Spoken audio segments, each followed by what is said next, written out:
మిత్రులారా, మీ అందరికీ సామాజిక ఉద్యమ వందనాలు. ఈరోజు మహారాష్ట్ర స్టేట్లో డిస్టిక్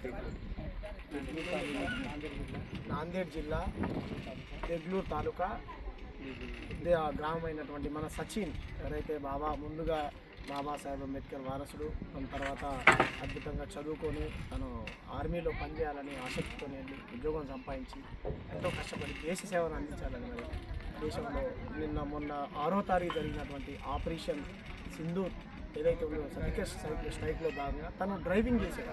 ఆ క్రమంలో తనతో పాటు ఉన్నటువంటి జవాన్లు ఇంకో 6గురు మన సచిన్ ప్రాణాలను కోల్పోయి మనందరి మధ్య లేకుండా దేశ సేవలో మరి దేశానికి సేవలు అందిస్తూ మనందరినీ వదిలి తిరిగి ఇలాంటి లోకానికి వెళ్ళిపోయాడు. వారి మిస్సెస్ గారు, వాళ్ళ అమ్మగారు, వాళ్ళ నాయనగారు ముందుగా మనమందరూ సచిన్కు జోహార్ తెలియజేయాలి. జోహార్ అమర జవాడు సచిన్కు, జోహార్ జోహార్ జోహార్ అమర జవాడు సచిన్కు, జోహార్ జోహార్. కాబట్టి మిత్రులారా, నేనేం చెప్తున్నాను ఈ సందర్భంగానంటే, దేశ సేవ చేస్తూ ప్రాణత్యాగం చేయడం కంటే గొప్ప త్యాగం ఈ దేశంలో ఇంకేది ఉండదు నాకు తెలిసి. ఆ క్రమంలో మరి సచిన్ చదువుకున్నటువంటి నేపథ్యం చూసినా, వారి కుటుంబ నేపథ్యం చూసినా, నిరుపేద కుటుంబం. వాళ్ళ ఇల్లు చూడడానికి వెనకాలుగా అనిపిస్తుంది.